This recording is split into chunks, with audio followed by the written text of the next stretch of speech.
Red rice అటుకులతో మనము cutlet తయారు చేయబోతున్నాం. ముందుగా రెడ్ రైస్ పోహా కట్లెట్ తయారు చేసుకోవడానికి కావాల్సిన పదార్థాలు ఏంటో చూసేద్దాం. రెడ్ రైస్ పోహా కట్లెట్స్ తయారు చేసుకోవడానికి కావాల్సిన పదార్థాలు: రెడ్ రైస్ అటుకులు 1 కప్పు, ఉడికించిన బంగాళదుంపలు 1 కప్పు, ఉడికించిన పచ్చి బఠానీలు 1 కప్పు, క్యారెట్ తురుము 1 కప్పు, పసుపు తగినంత, కారం 1 టేబుల్ స్పూన్, జీలకర్ర పొడి 1 టేబుల్ స్పూన్, గరం మసాలా పొడి 1/2 టేబుల్ స్పూన్, ఉప్పు తగినంత, ఉల్లికాడలు 1/2 కప్పు, కొత్తిమీర కొద్దిగా, నూనె 2 టేబుల్ స్పూన్లు. రెడ్ రైస్ పోహా కట్లెట్ తయారు చేసుకోవడానికి కావాల్సిన పదార్థాలన్నీ కూడా రెడీగా ఉన్నాయి. అయితే దీనికోసం మనము రెడ్ రైస్ అటుకులు నానబెట్టుకొని రెడీగా పెట్టుకున్నాం, బంగాళదుంపలు ఉడికించేసుకున్నాం, క్యారెట్ ని తురుముకొని పెట్టుకున్నాం. అంతే, ఇవన్నీ నార్మల్ గా మనం చేసుకునేది. అయితే కట్లెట్స్ అంటే పిల్లలందరికీ చాలా ఇష్టం. మరి రెడ్ రైస్ పోహా కట్లెట్ పిల్లలకి ఎలా ఉపయోగపడుతుంది? పిల్లలకనే కాదండి, అందరికీ చాలా చాలా మంచిది.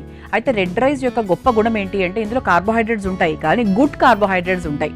అది స్పెషల్ పాయింట్.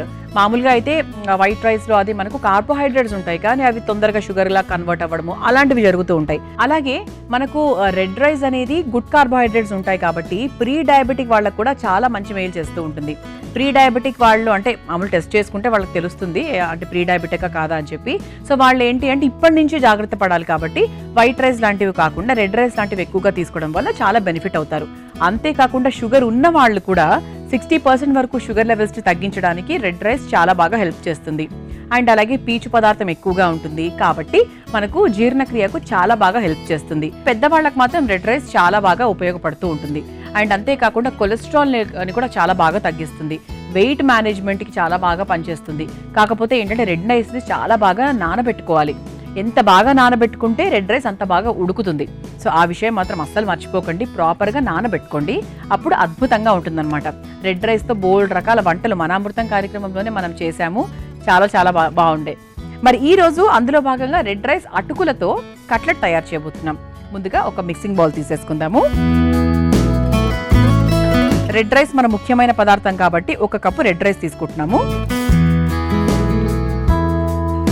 అలాగే బైండింగ్ కి కావాల్సినటువంటి బంగాళదుంపలు 1 లేదా 2, 3 మనకు కావాల్సింటే ఈ 2 కూడా మళ్ళీ యాడ్ చేసుకోవచ్చు అండి. ప్రస్తుతానికి పక్కన పెట్టేస్తున్నాను. ఆ తర్వాత ఉడికించిన బఠానీలు, ఆ తర్వాత క్యారెట్ తురుము, ఆ తర్వాత ఇందులో కాస్త పసుపు,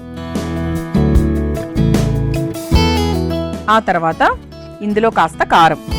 సో ఇంతవరకు మనం కారం వేసుకోలేదు కాబట్టి చూసుకొని కారం వేసుకోండి. అంటే పిల్లల పాయింట్ ఆఫ్ వ్యూ చేసుకున్నప్పుడు కొంచెం తక్కువ వేసుకోవచ్చు. ఆ తర్వాత కాస్త జీలకర్ర పొడి, ఆ తర్వాత కాస్త గరం మసాలా పొడి,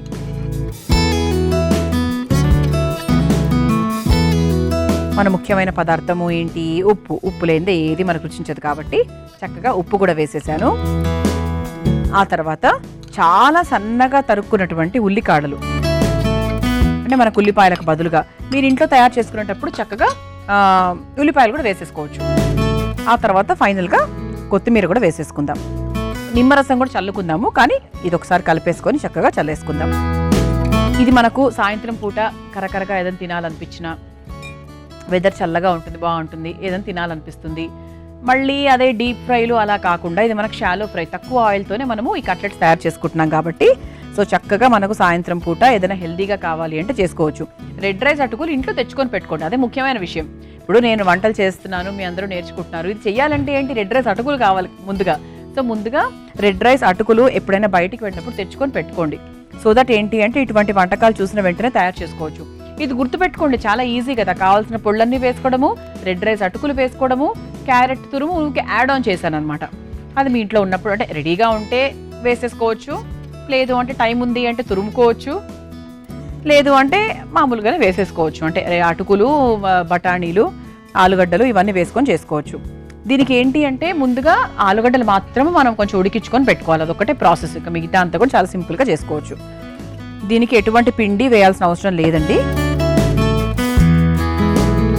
మనకు చక్కగా ఇది చూసారా, ఇలా మనకి పిండిలాగా వచ్చింది కాబట్టి, గట్టిగా వచ్చింది కాబట్టి మనకు అలా సరిపోతుంది అనమాట. ఇప్పుడు మనం స్టవ్ వెలిగించేసుకుందాం.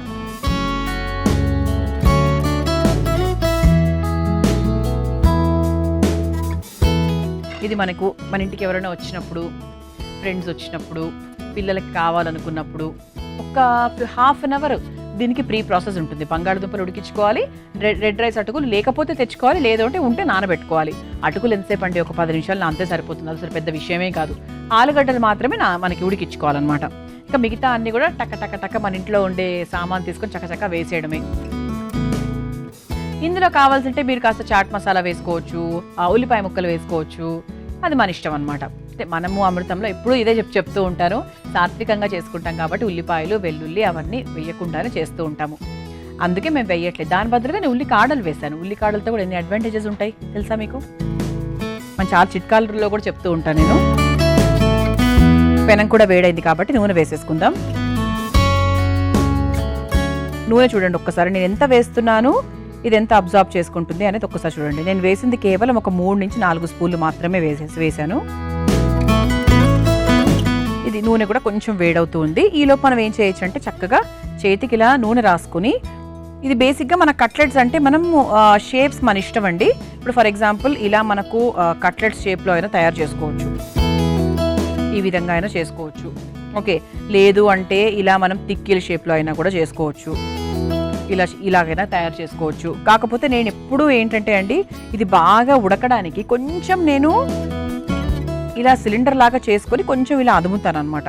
అప్పుడు ఏంటంటే మనకు తొందరగా అన్ని వైపులా బాగా కాలుతుందేమో అనేది నా అభిప్రాయం. లావుగా చేయను, కొంచెం ఇలాగే చేసుకుంటాను. సో ఇప్పుడు కూడా అలాగే చేశాను. ఇక మీ ఇష్టం అండి, అది ఇంకా మీకే, మీ ఇష్టానికి బట్టి మీకు ఎలాగైతే కంఫర్టబుల్గా ఉందో దానికి వదిలేశాను. ఈ విధంగా మనము కట్లెట్ షేప్లో మనకు కావాల్సిన షేప్లో తయారు చేసుకొని చక్కగా షాలో ఫ్రై చేసేసుకోవడమే.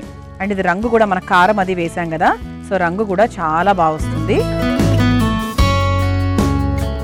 మనం ఇలా బుల్లెట్ షేప్లో వేసేసుకున్నాం. తక్కువ నూనెతో చక్కగా అటు ఇటు 2 వైపులా మనం ఫ్రై చేసేసుకున్నాం. ఇప్పుడు మనకి ప్లేట్ కూడా రెడీగా ఉంది కాబట్టి చక్కగా ఈ బుల్లెట్స్ని ఇలా ప్లేట్లోకి తీసేసుకుందాం.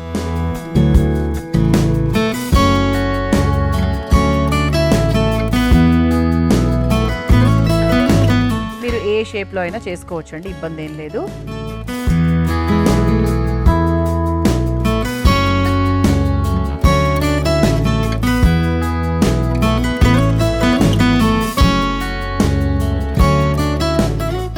ఇలా ఈ విధంగా చక్కగా వేడివేడిగా కరకరలాడేటువంటి రెడ్ రైస్ అటుకుల కట్లెట్స్ రెడీ అయిపోయాయి. చాలా చాలా అంటే చూడడానికి చాలా బాగున్నాయండి. అండ్ చాలా క్రిస్పీనెస్ మనకంతా బాగా కనపడుతుంది. అండ్ చాలా తక్కువ సమయంలోనే హ్యాపీగా మనం హెల్దీగా తయారు చేసుకోవచ్చు. దీన్ని మీరు తయారు చేసుకోవాలనుకుంటే కావాల్సిన పదార్థాలు, తయారు చేసుకునే విధానం మరొకసారి చూసేయండి. రెడ్ రైస్ పోహా కట్లెట్స్ తయారు చేసుకోవడానికి కావాల్సిన పదార్థాలు: రెడ్ రైస్ అటుకులు 1 కప్పు, ఉడికించిన బంగాళదుంపలు 1 కప్పు, ఉడికించిన పచ్చి బఠానీలు 1 కప్పు, క్యారెట్ తురుము 1 కప్పు, పసుపు తగినంత, కారం 1 టేబుల్ స్పూన్, జీలకర్ర పొడి 1 టేబుల్ స్పూన్, గరం మసాలా పొడి 1/2 టేబుల్ స్పూన్, ఉప్పు తగినంత, ఉల్లికాడలు 1/2 కప్పు, కొత్తిమీర కొద్దిగా, నూనె 2 టేబుల్ స్పూన్లు. రెడ్ రైస్ పోహా కట్లెట్స్ తయారు చేసుకునే విధానం: ముందుగా ఒక మిక్సింగ్ బౌల్లో రెడ్ రైస్ పోహా, ఉడికించిన బంగాళదుంపలు, ఉడికించిన పచ్చి బఠానీలు, క్యారెట్ తురుము, కాస్త పసుపు, కారం, జీలకర్ర పొడి, కాస్త గరం మసాలా పొడి, తగినంత ఉప్పు, కొంచెం ఉల్లికాడలు, కొత్తిమీర వేసి బాగా కలుపుకోవాలి. ఇప్పుడు స్టవ్ వెలిగించి తవ్వ పెట్టుకుని, తవా వేడైన తర్వాత నూనె వేసి వేడి చేసుకోవాలి. ముందుగా తయారు చేసుకొని పెట్టుకున్న పిండిని చేతికి నూనె రాసుకొని చిన్న చిన్న ఉండల్లాగా చేసుకొని కట్లెట్స్ షేప్లో ఒత్తుకొని తవా మీద వేసుకుని 2 వైపులా కాల్చుకొని ఒక సర్వింగ్ ప్లేట్లోకి తీసుకొని సర్వ్ చేసుకుంటే red rice poha cutlets ready.